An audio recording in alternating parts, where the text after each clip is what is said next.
Big Boar Barbecue presents Seven Rivers Racing on KQEG TV with Dan the Voice Dyker, Billy Doc Niles, and Paul the Statman Riker. Brought to you by Big Boar Barbecue, Highway 16 West Salem. Big Boar Barbecue, now that's a mouthful. By Carey Heating and Air Conditioning, your residential specialist, serving the La Crosse area since 1929. Carey Heating and Air Conditioning. Welcome in, race fans, post-Oktoberfest Race weekend. Thanks for joining us on Seven Rivers Racing. I'm Radio Man Dan Dyker, Paul the Penguin Reichert, Billy Doc Niles. Yeah, still trying to get that voice back. You know, we usually tape the show on Wednesday because it starts on Thursday. And try to recoup everything we had over the weekend. It was such a simply outstanding weather weekend. The racing was simply fantastic. And we are not only going to be giving you notes over the next couple of weeks till the end of the month when the show is done for the year, but we're going to be giving you a lot of video highlights, especially today. Scott Sichelski coming out of nowhere to win that Midwest Dash Series race. We're going to have to capitalize on that for the last segment. Should we just jump right into it? Yes. One thing I want to say before we get started is the biggest pop I've received at the racetrack in a long time was when I announced Thursday night there was no rain in the forecast all weekend. People loved it. I mean, perfect weather. You couldn't have asked for better weather. First time in 7 years we haven't had any rain in the forecast. Chuck Deary said he wanted dust, not mud. And he got it this past weekend. Yep. Let's dive in. Here's what happened Thursday, Friday. We'll try to show the last couple of laps from each one of these thrilling races. Going to start things off with the 25-lap Super Late Model Futures race. And everybody thought that a red-hot driver, Justin Mondyke, was going to be able to take home quite a bit of hardware over the weekend. He was stormed by Andy Monday for second just at the halfway mark. For the second half of the race, Mondyke would eat away at Jacob Nottestad's half of a straightaway lead. Only 2 cars separating Nottestad and Mondyke with 3 to go. Mondyke, as you'll see here, made one last effort to get him in the corners, but Nottestad added a huge Oktoberfest win to his already stellar racing resume. And his name was mentioned several times throughout Oktoberfest race weekend. First of 2 La Crosse late models. Welcome, yes. Nick Panitsky. Oh, yes. Nick Panitsky back after claiming the track championship 2 of the last 3 years. He took the lead from Mike Carlson early in the race as they were pulling away. The possible national championship battle between Nick Merjic and Jim Gady got going there. Eventually, Gady got up to 3rd, but Panitsky and Carlson checked down the field, and Panitsky winning his first feature since last August. Second of 2 NASCAR late models was a thrilling one as well with a homeboy. Yeah, Nick Clements would get out to a lead in this one. Devin Schmidt in that new car, only like the 3rd or 4th race on this car, trying to chip away with that. Here comes Billy Moen. Billy Moen would use some sneaky veteran moves to get himself around Schmidt. Them two would battle it out for second place, giving Clements lots of room to run away with this one. All the times he's finished second all year, second, third. Clements finally brings home his first victory of the season. 20-lap Sportsman Feature was probably one of maybe 3 races that brought the people out of the grandstands. This thing stayed 2 wide, 7 rows deep, pretty much all 20 laps, with the front row of Trevor Robinson and Bobby Frisch going back and forth. Dave Edwards, the La Crosse Sportsman champion, twice tried to force 3 wide, getting a little bit of impatient there in turns 3 and 4. Last lap said, hey, it's Oktoberfest, I'm going to do it. He forces the 3 wide on the high side coming out of 4, and he wins that race by 0.45 seconds. And, man, I tell you what, that was interesting to see Bobby Frisch do that, but man, that was tight. I mean, that was one of the tightest ones we had all weekend. Back and forth, you know, them 2 in the front, and then Edwards just patiently waiting for a spot. And amazingly enough, the 2 in the front basically controlled the whole field. They were 8 and 9 rows deep. And some guys started getting a little impatient, going 3 wide. And as you've seen this finish here, it was spectacular. Full hobby stock field, not a bumping and banging in that one. Oh, yes. Jason Bolster, former champ, took the lead a couple laps into the race. And just when it looked like he was going to pull away, here comes Caleb Hardy renewing the championship battle from last year. A little beating and banging in the final few laps. And as you see here in the video, a little bump in 3 in the final lap allowed Caleb to get the win. Brendan Gallagher finishes 5th and claims the championship. Hornets, big feature night on Thursday night. Chris Thunderberg would take off to a pretty nice lead, you know, but Eric Breitenfeld making his first ever visit to La Crosse, you know, a driver from the Golden Sands area, picking his way through the field. He would chase down Berg, and with 3 laps to go, Breitenfeld would get around Berg and power his way past. and one of the biggest wins ever for him, taking home an Oktoberfest Championship feature. Points battle came right down to the last lap. We had to sit on the front stretch and wait for him to figure it out. Congratulations, Jimmy Bjorkman, after coming in second and third for so many years, finally claims his first track championship. 6-cylinder straight stocks, well, it was pretty much owned by Smalls. Jonathan Burbach got out to an early race lead with about 3 laps in, and man, nobody could catch him from there. Matt Moore wraps up the season championship. Double O race was interesting. Well, that's always fun. It's always a fun race on Thursday night. Mark Bornitz took the lead early on, but then came our sportsman champion, Dave Edwards. He slowly tracked him down over the course of the race, and with 5 laps to go, caught and passed him, and he patiently made his way through the field, through the lap traffic, to pull out to a victory to make up for that sportsman loss. I think that's the first modified to ever win that also, by the way. Yeah. Let's go to Friday. First segment of the Dick Trickle 99. There was a lot of cars entered in this thing. Andrew Morrissey was hounded for much of the race by Ty Majeski. Late yellow bunched up the field. Morrissey drove away from Majeski in the restart. He takes the first segment, 33 laps. Chad Butts showed the way around to start the second 33-lap segment. Multi-time Trickle 99 winner Dan Frederiksen got around Paul Schaefer Jr. for second, just past halfway. But by that time, Butts had pulled out to a quarter-lap lead. He dominated the second 33-lapper. Third one, the ultra-fast Casey Johnson dove under Brian Sire-Keski in turn 3 with 8 laps to go to take the lead there. Andrew Morrissey trying to make a last-lap lunge at the win, but Johnson held on to win the final segment. As for putting all 3 segments together, best average went to Dan Frederiksen. Was that his 5th? Fourth. Dick Trickle 99. He beat Skylar Holzhausen by a point. It was lacrosse late model feature time again Friday night. Yes, Steve Carlson led the way in the first feature. Jacob Gady tried to track him down there over the second half of the race, but was not to happen. Steve Carlson claims another feature win. Lacrosse late model feature number 2. And the second one, Nick Panitsky, made his presence felt on Thursday night. He would also do it again Friday night. He'd get around Billy Moan to move into second on lap 7. He would dive to the inside of Devin Schmidt entering turn 1 with 4 laps to go and walk off with this one. Nick Murgic claims his first ever track championship. Jacob Gady captured the Festmaster Championship for the best overall finish over the 4 days. Paul, we ended things on Friday with the area sportsman. Yes, Sam Niles got out to a good lead. Had a challenge from Elko's Adam Weibusch. And then all of a sudden, with 10 laps to go, Sam's starting to slow. A distributor hub, I believe, was causing the problem. $15 distributor rotor, bye-bye. Yep, the rotor. Yep, that gave Weibusch the lead, but then a couple late cautions allowed Mid-American champion Ron Vandermeer Jr. to get by Weibusch with 4 laps to go and claim another victory. Hey, that was a tough break. Sam came up with the tower afterwards, man. I tell you, I told my heart fell into my stomach because the season that he had, wins the first feature, had a big lull in the middle of the season, picked it back up at the end of the year with a couple other wins, finishes 3rd in points. What a way for him to capitalize a topsy-turvy year, then get to an Oktoberfest feature win. And, of course, that went by the wayside. When we come back, we're going to hit Saturday and Sunday. Saturday was jam-packed full of racing.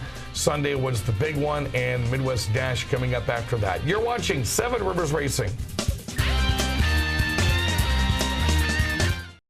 Want to keep your employees happy? Buy them all lunch. Hi, Jerry here at Big Boar Barbecue. We cater lunches all the time for businesses big and small, 10 to 500. We can handle it. Give us a call and we'll help you figure out a great menu. Let's face it, good people are hard to find, so we can help you keep the ones you got. My grandpa used to say, you want to keep someone happy? Feed them barbecue. Big Boar Barbecue, Highway 16 West Salem. Just come on down for the best food in town at Big Boar Barbecue. And online at BigBoarBBQ.com. American Standard Heating and Air Conditioning is built to a higher standard, so you can focus on the problems in your life that really actually matter. Like figuring out which remote turns the TV on, or the smell in the vegetable crisper that in no way can be vegetables, or finding your phone when you leave it on vibrate. Whatever you're worrying about, it won't be this. American Standard Heating and Air Conditioning, built to a higher standard. Welcome back, race fans. 7 Rivers Racing, KQEG TV, Doc, Paul, and Dan. Do want to thank the people that did come out and watch the live show on Saturday. We had quite the crowd at the J&O Collectibles tent. We got to thank Big Boar Barbecue. Jerry Byers set us up like there was no tomorrow. We had 3 family trays. That was good stuff. And it was a sampler platter like no other. If you're a barbecue fan, number 1, everything was there. Number 2, if you've never been to Big Boar, like some people were that stopped in, they went to Big Boar on, I think it was Saturday afternoon or Sunday, and were tagging Jerry and Big Boar left and right on Facebook because they had such a great time. And one quick shout out to Mrs. Doc for bringing you that much needed Bloody Mary. Oh, I needed that too. That went down real good, and it put a spark to the voice box. Let's check in with what happened Saturday and Sunday as the rest of this month. There's going to be a lot more video. The 38 Big 8 late model feature, Jacob Gady wasted little time to apply pressure on the back of Adam Benzik in this one. Gady got a run into turn 3, got alongside Benzik, surged in the lead with 5 laps to go. Now that was pretty much it. Max Kaler ran 7th. He ended up finishing 7th place against a struggling Jacob Nonestad, and Max Kaler takes home the 2020 Big 8 Championship. Mid-American Stock Cars, man, was this one a heartbreaker. This one made my heart sink like Bill said. People, when you race, fill your gas tanks. Yes. Titus Helgestad from Jefferson led the way early on, but then about midway through the race, Dan Gilster gets around him to take over the lead. Jason Toma tried to challenge him for a while. Didn't happen. And then Blake Brown really got on him in the closing laps here. Off a restart with 3 laps to go, Blake turned him. He tapped his hoof, and Dan Gilster got a spot back, but then he suddenly slows in turn 3 on the final lap, and Helgestad ends up claiming the win. Rough day for Ron Van Der Meer Jr. ends up with a 7th place finish and his 3rd straight Mid-Am championship. Gilster with they only have an 8-gallon gas tank in that thing, and he ran out of gas in turns 3 and 4, or else he would have won this thing back to back. Midwest Dash Series feature, Scott Sishelski with his crew chief of Colin Reffner. What a race this was. This was an incredible race, and we're going to be showing you the last half of this race in the next segment from a very well-shot camera, by the way. But you know, we're going to show you the last couple of laps here. Sishelski would, after a restart, be sitting around 6th or 7th place, slowly pick his way to the front. He would catch Patrick Tickey with just a couple of laps to go and pass him on the backstretch with a lap and a half to go, and actually, you know, put some distance between him and Tickey on the last lap. Incredible race. Like I said, we're going to show you the last half of that just to show you how dominant Shiselsky was in the last half of that race. Phil Maloff ends up the Midwest Dash Series champion again for 2020. 25-lap Midwest Truck feature was a dandy. Kevin Kniese got a better run on the outside on a late start to shoot past Danielle Bain, who had led this thing almost from the outset. This was, of course, late in the race over the last 3 laps. Kniese had to deal with a closing Bain and Levon Vandergeest. Kniese let them battle over second as he captured his first win at Oktoberfest. Levon Vandergeest said, hey, I was just trying to stay out of harm's way because I have one more race to win. He was just in it to gain some more points as they're going to end the Midwest Truck Series at the Dells here in 2 weeks. ARCA Midwest Tour prelim races. Yes, Ty Majeski set the bar in qualifying at 18.540, and then he was the first to be offered the ultimate challenge to win the feature on Sunday, starting at the back. He did accept it. It was worth $6,300, and we'll see about that in a moment. The top 16 qualifying, they made it in. They ran odd and even dashes. Paul Schaefer Jr. won the odd dash, and Casey Johnson had to fight off Jonathan Island to win the even dash. We had some interesting qualifying races. Billy Doc Niles with some big names trying to race their way into Sunday's show. Oh, most definitely. I mean, this could be a late model feature anywhere in the country, either one of these qualifying races. In the first one, Michael Ostijk would score the win, but the battle was for second place. Derek Kraus would hold off local favorite Matt Henderson. Henderson would have to race through on Sunday to get in. In the second one, Johnny Sauter on a rail. Not happy with his qualifying effort, obviously, because he's in a qualifying race. He drives away with this one. John DeAngelis Jr. kept R.J. Braun in his rearview mirror to get the second ticket into the big main event on Sunday afternoon. So Sunday rolls around, 2-lap ARCA Midwest Tour race. Started with 26 cars, ended with 21-17 the lead lap, that's some really good racing out there. A lot of the stuff was just mechanical failures with everybody else. Let's take you to lap 174. Ty Majeski found an opening on the inside of Dan Fredrickson in turn 3 to take control of that race. Majeski had built up a full straightaway lead to claim his third Oktoberfest championship and that $6,300 bonus that Penguin was talking about. The championship contenders ran right together with Casey Johnson in 7th, Gabe Summers in 8th. That result netted Casey Johnson his second straight ARCA Midwest Tour. CWRA late model race was a good one. Yes, we were glad to have the CWRA back at Oktoberfest for the first time in 26 years. Yeah. Colin Reffner was slowly catching Greg Bach, who was leading the race as we got to the halfway point. Doesn't that bring back memories? Reffner versus Bach at lacrosse. Yes, Reffner got around Bach with 10 laps to go and maintained the lead to claim the victory of the feature. And a struggle for Jeff Weinberger, who came in as the points leader, but John Beal came home third, and the real deal is your CWRA Stars and Legends Tour champion. Oktoberfest 602 feature, second year we've had this. A lot of people still asking what was more interesting, the race or the after race? The after race was probably more interesting. Eric Campbell, the Elko Speedway driver, first he fends off Ty Majeski, who had a tire going flat. Then he has to hold off Jason Stark to actually win it. It's speechless in Victory Lane. The interesting part was the last lap, a collision between Tim Sargent and Pete Moore. Tim Sargent, not too happy with Pete Moore, introduces a fist to Pete Moore, 76-year-old Pete Moore, by the way. Ooh. And then we get into Victory Lane. We had the winner, Eric Campbell, has to draw. He not only wins an engine, he gets to pick one of his counterparts to win an engine. And who does he pick? Pete Moore. The crowd went nuts. It was amazing. 15-lap vintage feature. Jim Kulseth shot past Randy Humphel to the outside for third place on lap 9. Got by Robert Fitzpatrick for second with 4 laps to go. Kulseth quickly closed up on Johnny Robinson. Both the Robinsons from Rockford Speedway and Jefferson were up to play in this one.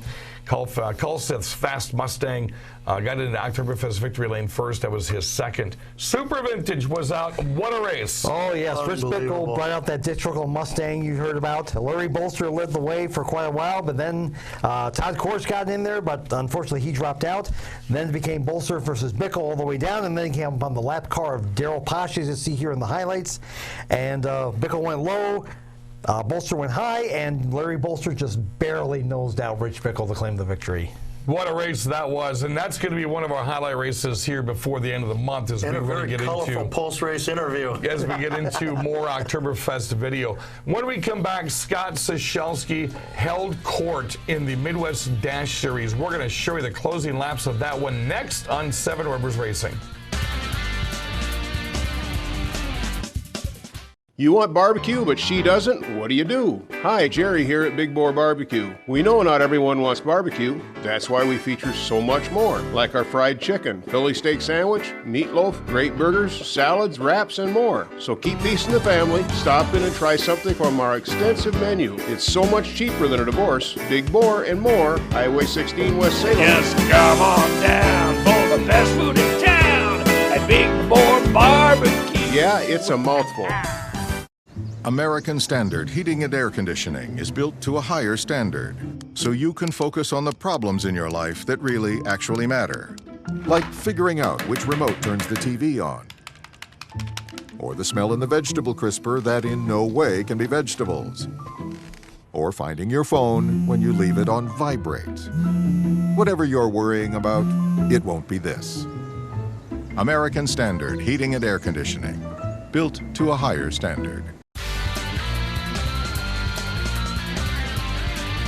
Welcome back, Seven Rivers Racing, KQEG TV. Again, thank you all the folks that came out to watch the live show with our radio program Saturday of Oktoberfest. Want to thank Big Boar Barbecue and Jerry Byer for bringing out all that great barbecue. Those garlic mashed potatoes, I tell you what, they are simply... It was all fantastic. Those. Oh, the chicken, the pulled pork, cornbread beans, my good coleslaw, mac and cheese. I mean, it was delicious. And they have their new broasted chicken. So get up to Big Boar Barbecue in West Salem. Check out that broasted chicken. We told you about it over a year ago now. Really good stuff. Also, we got to thank Carey Heating and Air Conditioning. If you haven't noticed by now, it's cold out, colder than last weekend. Get that heater checked out before something major happens to it. Fansarena.com giving us our duds again this year. Thank you very much, Mr. Losi.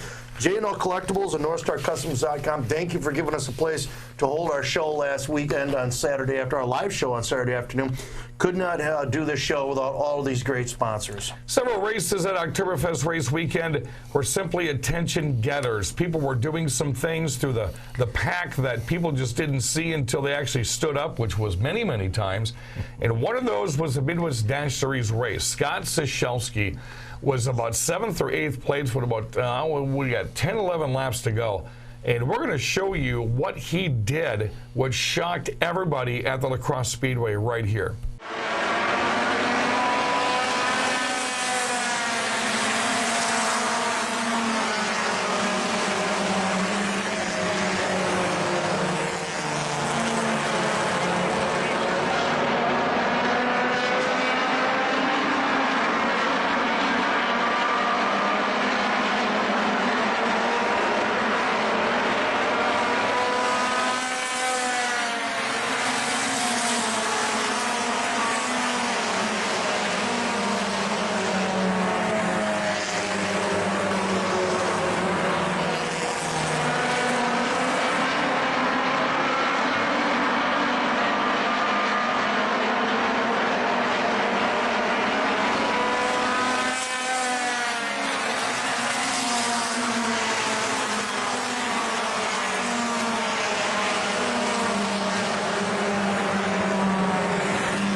An incredible run by Shiselski. Lap and a half to go. Passes Tiki on the backstretch.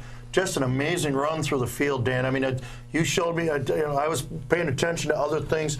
You showed me the video before we went on air here today of him picking his way through the pack, and I was just amazed at how he did that. So congratulations. What was more amazing is he shot past MDS champ Phil Maloff.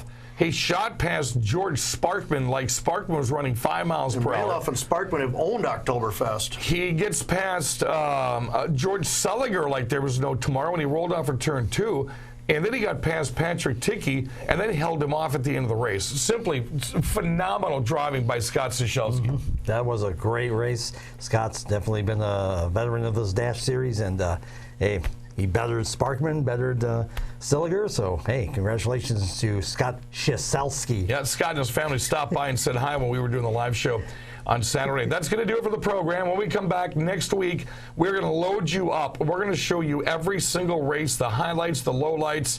And yes, Art Camber in turn 1 was right there when Bill Schott got demolished. Yeah, that was the worst wreck of the weekend. Program reminder, this Thursday night is the replay from Thursday night of Oktoberfest, and Sunday after we come off the air here will be the first showing of Friday night of Oktoberfest. All righty, that's going to do it for this week. For Billy Doc Niles, Paul the Penguin Reichert, and myself, the Tums and Ludicrous Man. I want to be eating a bunch of that stuff coming up here this evening. I'm Radio Man Dan Dyker. We'll see you next week on Seven Rivers Racing. You've been watching Seven Rivers Racing on KQEG TV with Dan the Voice Dyker, Billy Doc Niles, and Paul the Statman Reichert. Brought to you by Big Boar Barbecue, Highway 16 West Salem. Big Boar Barbecue. Now that's a mouthful. By Carey Heating and Air Conditioning, your residential specialist, serving the La Crosse area since 1929. Carey Heating and Air Conditioning. Thanks for watching Seven Rivers Racing on KQEG TV.